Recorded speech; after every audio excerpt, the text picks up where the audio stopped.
Yang pertama, pengertian tarbiyah.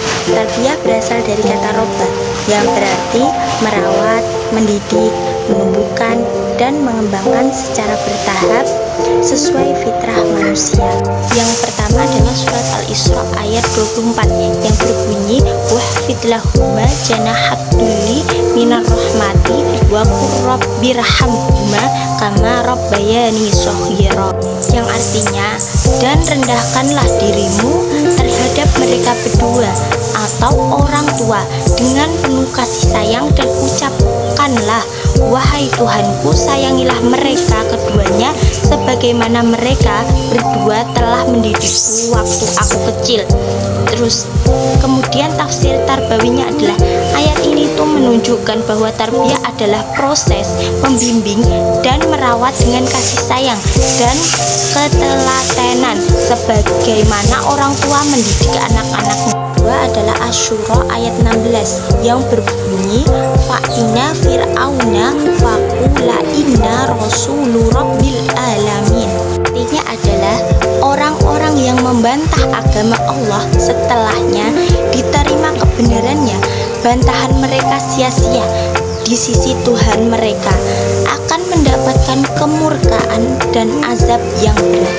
Kemudian tafsir tarbawinya adalah ayat ini itu mengingatkan kita untuk memegang teguh kebenaran dan berdebat secara sehat dengan akhlak yang baik.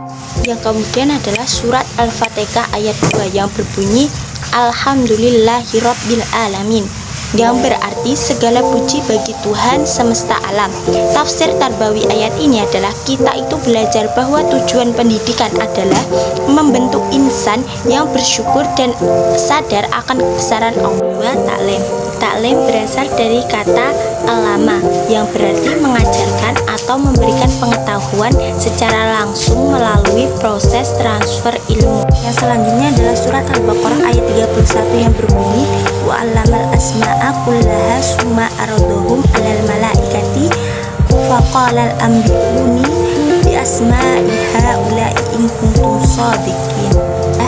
Dan dia mengajarkan kepada Adam nama-nama benda semuanya. Tafsir tarbawinya adalah Allah langsung mengajarkan ilmu kepada Nabi Adam, menunjukkan bahwa taklim adalah proses mentransmisikan pengetahuan secara langsung dan jelas. Ini adalah surat Ar-Rahman ayat 1 dan 4 yang berbunyi Ar-Rahman Allamahul Bayan, yang memiliki arti adalah Allah yang maha pengasih dan dia yang telah mengajarkan Al-Quran.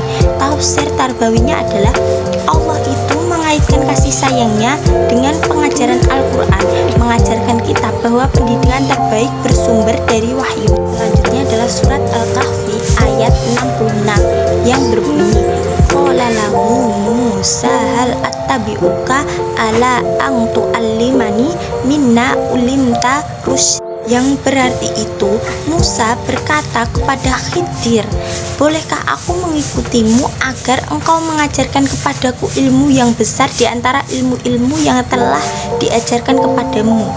Tafsir tarbawinya adalah ayat ini tuh mengajarkan bahwa pencarian ilmu adalah perjalanan spiritual yang membutuhkan kesabaran. Ketiga, tadris.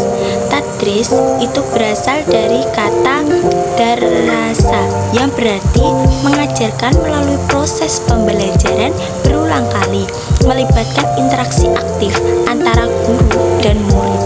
Kemudian ada surat Al-A'raf ayat 169 yang berbunyi fakhalafa min ba'dihim khalfun warisul kitaba ya'khuduna arada hadzal adna wa yaquluna sayughfaru lana wa iyyatihim aradum misluhum ya'khudu alam yu'khad alaihim misaqul kitabi alla yaqulu 'alallahi illal haqqu wa darasu ma fi wa darul akhiratu khairul lil ladzina yattaqun afala ta'qilun, yang berarti adalah maka datangkanlah sesudah mereka generasi yang jahat yang mewariskan Taurat, yang mengambil mengambil harta benda dunia yang rendah ini dan berkata, kami akan diberi ampunan, dan kelak jika datang kepada mereka harta benda dunia sebanyak itu pula, niscaya mereka akan mengambilnya juga. Bukankah perjanjian Taurat juga diambil dari mereka, yaitu bahwa mereka tidak akan mengatakan kepada Allah kecuali yang benar, padahal mereka telah mengajarkan apa yang disebut di dalamnya, dan kampung akhirat itu lebih baik mereka yang bertakwa. Maka apakah kamu sekalian tidak mengerti? Tafsir Tarbawinya adalah ayat ini tuh menjadi pengingat pentingnya bahwa pendidik dan mencari ilmu untuk mengutamakan kebenaran dan tidak menjual prinsip demi dunia. Ini adalah Al-Qalam ayat 37 yang berbunyi, am lakum kitabun fihi tadrusun, yang berarti adalah, atau adakah kamu mempunyai sebuah kitab yang diturunkan Allah yang kamu membacanya? Tafsir Tarbawinya adalah ilmu yang bermanfaat adalah yang bersumber dari petunjuk Allah. Ini adalah Saba ayat 44 yang berbunyi, wa ma atainahu min kutubi yadrusunaha wa ma arsalna ilaihi qablakan nadhir. Berarti adalah, dan kami tidak pernah memberikan kepada mereka kitab-kitab yang mereka pelajari, dan tidak pula kami mengutus seorang pemberi peringat sebelum engkau Muhammad kepada mereka. Tafsir Tarbawinya adalah ayat ini menjelaskan bahwa hidayah Allah adalah karunia yang harus diterima dengan rendah hati dan diamalkan dalam kehidupan. Poin yang selanjutnya adalah hakikat ilmu dan tujuan pendidikan dalam Al-Quran. Yang pertama, ilmu dalam Islam itu adalah cahaya yang membimbing manusia mengenal Allah, alam, dan dirinya sendiri. Yang kedua adalah tujuan pendidikan dalam Al-Quran. Yang pertama adalah agar manusia menjadi hamba Allah. Yang kedua, agar manusia mampu menjalankan fungsinya sebagai khalifah Allah. Yang ketiga, agar manusia berpikir dan menggunakan akalnya. Selanjutnya, Toha ayat 114 yang berbunyi, wa ta'alallahu malikul haq wa la ta'jal bil qur'ani min qabli an yuqda ilaika wahyu wa qul rabbi zidni ilma. Artinya itu, maha tinggi Allah, Raja yang sebenar-benarnya, dan janganlah engkau Muhammad tergesa-gesa membaca Al-Quran sebelum selesai diwahyukan kepadamu, dan katakanlah, ya Tuhanku, tambahkanlah ilmu kepadaku.